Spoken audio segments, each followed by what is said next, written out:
Hivavaka isika rehetra tompoko. Misaotra indrindra anao zahay Jesosy noho ny haben'ny fitiavanao fa tsy sasatra ianao ny manambara ny teninao aminay satria ny teninao no fiainanay, ny teninao no manome anay ny fahazavanaina rehetra mba hanananay fiavilomana marina eo anatrehanao. Ary ny teninao no sakafonay izay manome anay ny toky sy fanantenana amin'ny hoavinay azo antoka izay afara amin'ny fiainana mandrakizay. Dia ny irina indrindra tompo ny tehirizanao izany finoana izany ho velona ao anatinay na izanaiza misy anay na inona zavatra sedrainay amin'ity fiainana mandalo ity. Koa dia mampianaranay hatrany tompo ary mitenena araka ny fombanao fa mihaino izahay. Amin'ny anaranao mahavonjy no angatana izany vavaka izany Jesosy eo. Amen. Alahady fahatelo manaraka ny Paska, ny alahady izay atrehintsika amin'ity andro anio ity.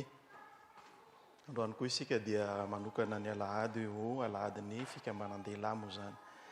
Ka ny ten'Andriamanitra izay voalahatra ho amin'izany andro izany dia ny Jaona 7:12 ny andiny voalohany ka hatramin'ny andiny 9.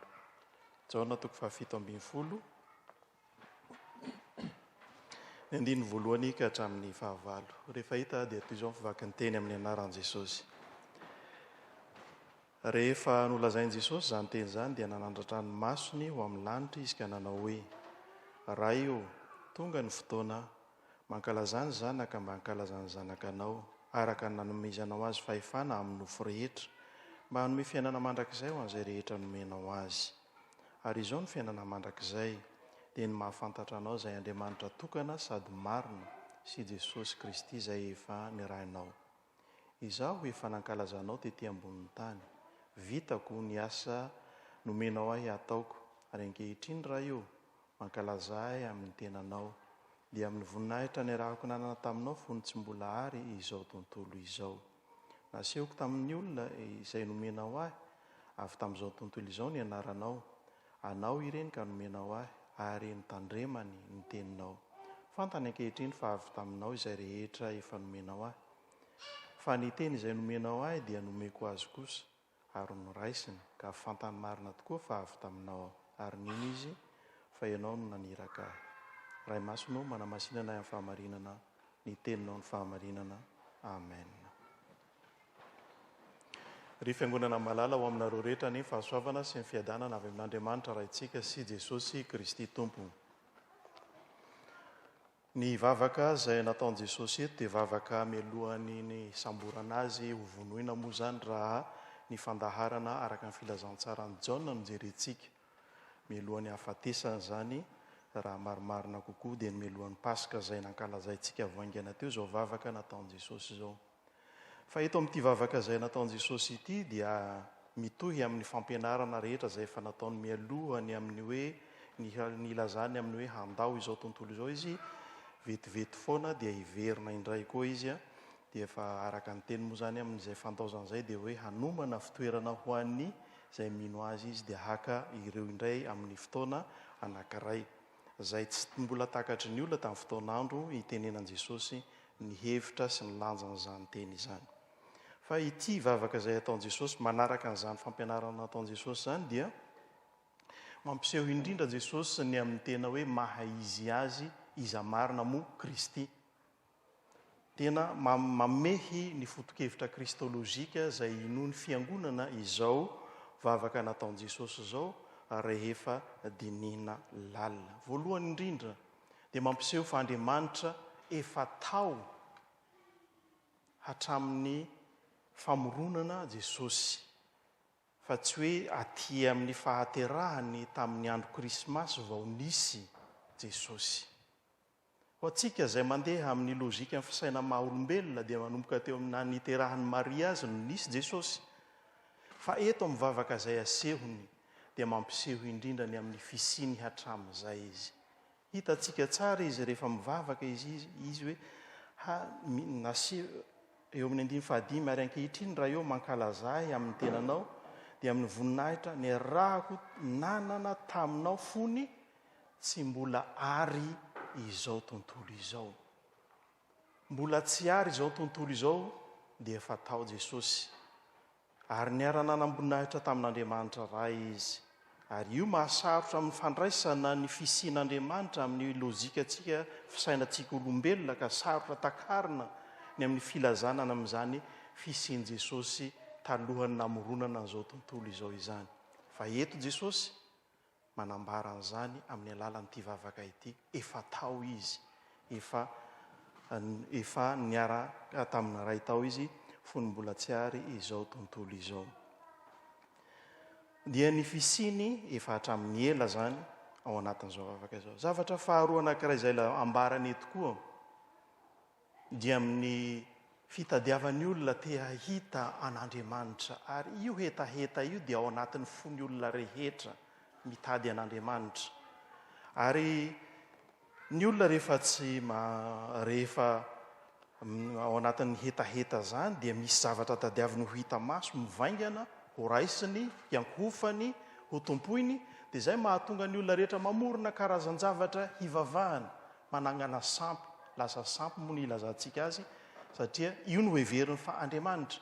Dia ao anatin'ilay Andriamanitra io no anamboarana ny sary rehetrarehetra heverina ny amin'izany Andriamanitra zany, araka ny fotom-pisainana maha olombelona. Fa eto Jesosy dia milaza mazava tsara ny amin'ny fiarahany tamin'Andriamanitra tao, niaraka nanana voninahitra, ary izany lazainy hoe ray eo tonga ny fotoana mankalazany zanaka mba hankalazany zanakanao araka ny nanomezanao azy, fa efana amin'ny nofo rehetra mba hanome fiainana mandrakizay ho an'izay rehetra nomenao azy. Ary izao ny fiainana mandrakizay dia ny mahalala anao Andriamanitra tokana sady marina. Jereo Jesosy raha milaza izy dia hoe Andriamanitra tokana sady marina. Dia raha milaza an'izany izy amin'ny fijerintsika, amin'ny fotom-pisainana maha-olombelontsika, dia toa milaza fa tsisy Andriamanitra afa-tsy ny ray ihany, dia Jesosy zany tsy izy. Ary io mahatonga fivavahana sasany hoe Jesosy tsy Andriamanitra fa zanak'Andriamanitra, ambanimbany kokoa anao Andriamanitra. Nefa Jesosy eto milaza mazava tsara hoe araka ny voninahitra niarahako nanana taminao fony mbola tsy ary izao tontolo izao. Avadio ny baibolinareo amin'ny Jaona 4:12 nivakiana tamintsika teo raha tadiditsika tsara. I Tomasy izay niresaka tamin'i Jesosy ny manao hoe Tompoko, asehoy anay ny ray dia ampy ho anay izay. Izay ny fotom-pisainantsika olombelona zany, te hahita an'Andriamanitra zany. Asehoy anay ny ray dia ampy ho anay izany. Mitady hahita ny ray i Filipo, ho porofo ny amin'ny fisian'Andriamanitra, dia izy ampy ho anay rehefa hitanay izy. Dia ahoana ny navalin' Jesosy azy? Izay ela izay no efa nitoerako teto aminareo, ka tsy mbola fantatrareo ihany va ao ry Filipo. Izany lazain'i Jesosy eo amin'ny Jaona 4:12 dia amin'ny 9:7. Efa ela nitoerako anareo teto aminareo izy, nefa tsy fantatrareo ihany va aho ry Filipo. Dia ahoana ny toyiny? Izay nahita ahy, nahita ny ray. Izay nahita ahy hoy Jesosy dia nahita ny ray. Ka ahoana no anaovanareo hoe asehoy anay ny ray? Tsy mino va ianao fa izaho ao amin'ny ray, ary ny ray ato amiko. Ny teny izay lazaiko aminareo dia tsy avy amiko izany lazaiko izany, fa ny ray mitoetra ato amiko no manao ny asa. Dia eo no anamafisan Jesosy sy ny maha-Andriamanitra azy. Fa saingy amin'ny maha-olombelona mpanotantsika tsy mahatakatra ny halali ny fisian'Andriamanitra manatrika azy eo, dia tsy inony Jesosy fa heveriny ho toy ny olombelona tsotra fotsiny ihany. Ary zay no fotom-pisainan'ny olona nanatrika an'i Jesosy, ka nanenjehany azy, ny anenjehana ianao ho injiosy, dia tsy ny asa izay ataonao fa ianao milaza ny tenanao ho Andriamanitra. Ianao milaza ny tenanao ho Andriamanitra, izany no anenjehanay ianao. Fa eto Jesosy amin'ny vavaka ataony dia mampiseho ny maha-Andriamanitra azy izy. Ary ny famaliany fanontaniana napetraky Filipo dia mampiseho ny maha-Andriamanitra azy izy, tsy takatry ny sain'ny olombelona izany. Fa saingy ilay fanetretena nasehon Jesosy maha olona azy, maha olona sady Andriamanitra azy maha olona azy dia asehony mba hahaizan'ny olona manaraka zay tokony hatao amin'ny fivavahana amin'Andriamanitra. Zay ilay asa zay nahatongavany tety. Ny asa zay nahatongavany tety, mandray ny tenin'ny ray izy dia manatanteraka an'izany, miaina an'izany, mary matoky an'Andriamanitra hatramin'ny farany, tsy mivadika, tsy mihemotra, tsy hoe mafanafana alohany avy eo mangatsiatsika indray rehefa misy zavatra sarotsarotra dia mangatsiatsika indray. Tsy mba zany ny an Jesosy, fa ny an Jesosy stable ny azy ny fahatokinan'Andriamanitra. Tsy miovaova io, na mora, na misy zavatra mahafinaritra io, tsy miova ny fahatokinan'Andriamanitra ray. Na misy zavatra sarotra hatrehiny, fahavalo manentsika azy, ny olona manaratsy azy, misy ny tehitorabato azy, tsy mampiova ny fahatokinan'Andriamanitra ray zany. Izany ny mission zay asehony amintsika, ny tokony ho fianarana ho atsika no nasehony. Ary zany indrindra nataony fianarana nomeko anareo Jesosy, mba hanananareo zany fahatokinan'Andriamanitra zany. Fa isika mijanona fotsiny amin'ny fahalalana dia miovaova ny fahalalana, ny finoatsika, miovaova ny ny hafanampotsika. Indray ny hafanampotsika tena miakatra be dia tena ohatrany hoe fa any an-danitra isika dia ohatrany mahafinaritra daholo ny zavatra rehetra atao. Indray rehefa misy zavatra sarotra dia ohatrany hoe maizina zany androko zany. Dia miakivikivy, miamalefaka ny finoatsika an'Andriamanitra. Miamaizina ny andro rehetrarehetra dia lasa mila tsy hatoky an'Andriamanitra isika. Ohatrohatran'izany finoatsika, indray matoky isika dia avy eo tampotampoka eo tsy matoky indray, tampotampoka eo matoky misaotra an'Andriamanitra, midera an'Andriamanitra, voninahitra an'Andriamanitra, sinsisa, alleloia, sinsisa. Rehefa sendran'ny sarotra iny dia aiza many tena misy marina ve le Andriamanitra, anahoana ny tena sarotra ty fiainana ity. Dia izany ny fiainantsika, miakatra midina tahaka ny lelatsofa, ny finoatsika, fa tsy mba stable tahaka ny an Jesosy. Ny an Jesosy dia tsy miova izy. Zany nasehony atsika, ampianariny atsika, ary zany ny toerany maha olona azy ka tsy nampisehony, satria raha miteny fotsiny ny Jesosy manao hoe Andriamanitra aho, dia izy ny olokizy Andriamanitra ka mahavita an'izany, maharitra an'izany rehetrarehetra zany, ko za olombelona ve, dia lasa hanamary tena isika ka ampiseho fa hoe Jesosy Andriamanitra ny maharitra an'izany, fa izaho olombelona tsy maharitra an'izany. Fa Jesosy amin'ny maha olona azy dia ny fanetreny tena ampisehony amintsika hoe iainany ny maha olona antsika, fantany ny zavatra mangiry-firy mety miatra amin'ny fiainantsika, fantany ny fahanoanana, fantany ny fangiry-firiana teo amin'ny fiainany, hitany zany, fa tsy nampiova velively ny fahatokiny an'Andriamanitra zany hoe niova ve Andriamanitra ray, niova ve ny fitiavan'Andriamanitra ray azy, tsy miova.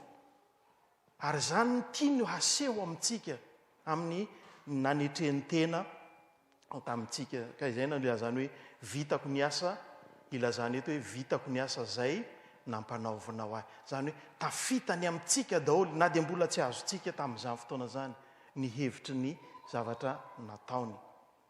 Ary ny zavatra asehony tenin'Andriamanitra farany eto ihany koa, ny amin'ny vavaka zay ambaran Jesosy eto, dia mampiseho antsika ny amin'ny fanomezany, ny fanokafany, ny lalana ahafahantsika mandova ny fiainana mandrakizay. Io zavatra vaovao eo amin'ny zanak'Israely zany, zavatra tsy fantatra ny zanak'Israely ny amin'izany fiainana mandrakizay zany, fa zay zavatra fantany hatramin'izay dia hoe zay matoky an Jehovah dia andovany tany. Zany hoe eo amin'ny zanak'Israely dia ny lova dia ny zavatra eto ambonin'ny tany ihany, mianina amin'ny fiadanana aranofo eto ambonin'ny tany ihany. Izany no heveriny ho lova avy amin'i Jehovah araka ny andraisan'ny tenin'Andriamanitra.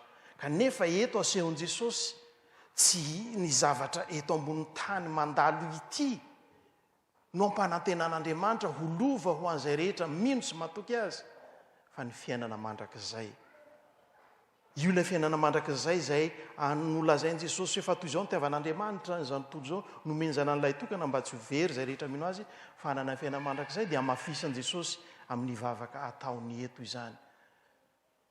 Dia ny hananany olona rehetra an'izany lova zany. Nosokafan'i Jesosy ny varavarana hidirana ao ka nylazany tenany hoe izao no lalana sy fahamarinana ary fiainana. Sady lalana fahatsika miditra ao amin'izany fiainana zany izy ary izy manome antsika ny fiainana mandrakizay. Feno tanteraka eto amin'ity vavaka ataon'i Jesosy ity ny kristôlôjia ny amin'ny hoe mahizy azy any Kristy eto. Voalohany ny maha efa tao azy hatrany amin'ny famoronana. Faharoa amin'ny maha Andriamanitra azy ary ny fahatelo amin'ny maha Andriamanitra manome fiainana mandrakizay holovan'izay rehetra mino azy izy. Zavatra lehibe ireo mifamatotra amin'ny fameno izay ifikirantsika hatrany hatrany satria tsika araka ny fanantenantsika dia hoe tsy mba manana Andriamanitra ary efa nambarany Hebreo rahateo hoe tsy mba manana mpisorona be isika izay tsy mahalala ny fahorintsika tsy niara-niaritra tamintsika fa isika manana dia Jesosy izay niara-niaina tamintsika tety niara-niaritra tamintsika tamin'ny fiainantsika maha olombelona antsika mahafantatra antsika izy fantany ny fahalementsika hita ny fahalemenao fa tsy izany akory no ahatonga azy hanameloka anao fa izany no ahatongavany dia tonga ny hanarina anao izy hanangana anao izy mba hahafanao mijoro tsara handeha amin'ny finoana marina. Raha ataontsika nisy olona mivadibadika dia tsisy tahaka amin'ny Petera. Mafana fo Petera androany raha pitso izy mivadika. Mafana fo izy androany hanolotra ny haiko na ny haiko aza foiko anao Jesosy. Rehefa tonga tokoa ny fotoana anankiray tsy fantatro io lehilahy io. Dia izany ny fiainantsika, fantatra Andriamanitra, fantatra Jesosy zany. Mijery amin'ny Petera Jesosy izay mivadibadika amin'ny fitenenana aiza ilay tokony omenao ahy. So ihany fa ny Andriamanitra antsika tsy mba tahaka amin'ny Petera manome toky. Omeko anao ny haiko na ny haiko foiko anao Jesosy. Fa rehefa mafy ny ady hoe tsy fantatro io lehilahy io. Mba tsy hanao izany tokony tahaka an'izany koa isika.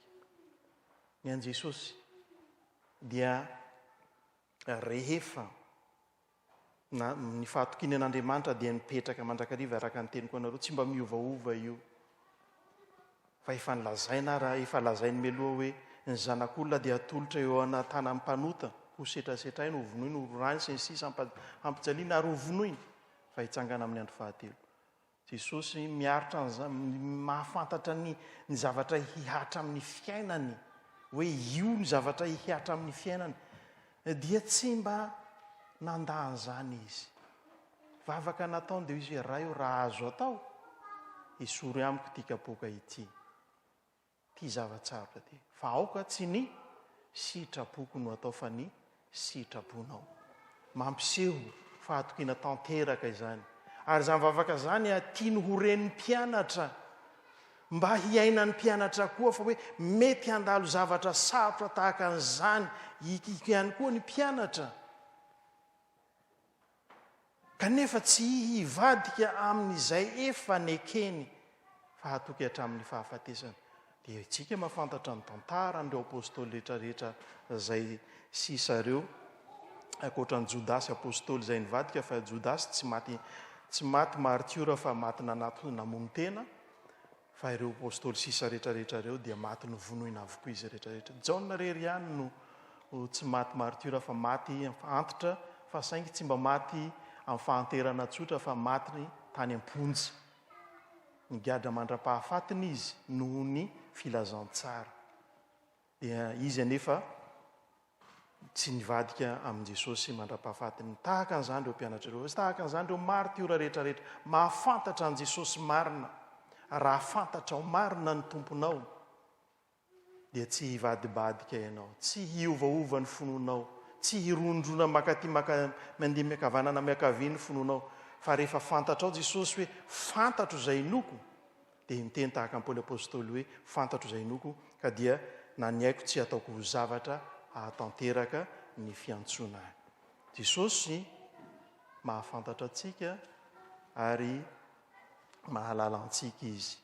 Ary zao vavaka zao dia nataony indrindra ho fianarana ho antsika mba hananantsika fahatokiana azy ihany koa tahaka an'izay efa nahatokiany mpianatra izay voalazana eto. eto izy dia milaza mazava tsara hoe natolotro mpianatra ho izy natolotro azy reto ny teninao ary fantano izy fa ianao naniraka izaho ianao naniraka zany hoe ilay misy anandrasan'izy ireo dia efa io tokoa efa tanteraka ao amin'i Jesosy zany rehetrarehetra zany ka dia tsy misalasala intsony ny mpianatra manoloana an'izany teny ny amin'i Jesosy zay tonga ho Mesia ho an'izao tontolo izao zany. Dia izy koa miseho Mesia ho atsika ka mba hahatonga atsika koa tsy hisalasala na hivadimbadika fa hatoky tanteraka an'ity Jesosy ity isika. Zany no tian'Andriamanitra ampitaina amintsika amin'ny alalan'izao perikopa izay omeny atsika amin'ity andron'io ity izao ka dia engany isika rehetra hihazona tsara ny finoantsika ny amin'ny Kristy ilay Andriamanitra izay efa tonga nofo ny aran'olona tamintsika ary nanatanteraka ny asa-pamonjena ho ahy sy ho anao. Tompony no hampitoetra sy hampitombo izany finoana zany ao anatintsika tsiraray avy. Ho an'Andriamanitra irenany voninahitra izay azy hatramin'ny taloha indrindra aro azy mandrakizay. Amen. Raisoa ny fitahina. Ny fahasoavan'i Jesosy Kristy tompo sy ny fitiavan'Andriamanitra ray amin'ny firaisana sy ny fiambonana amin'ny fanahy masina ho aminareo rehetra ny hatramin'izao koa mandrakizay. Amen.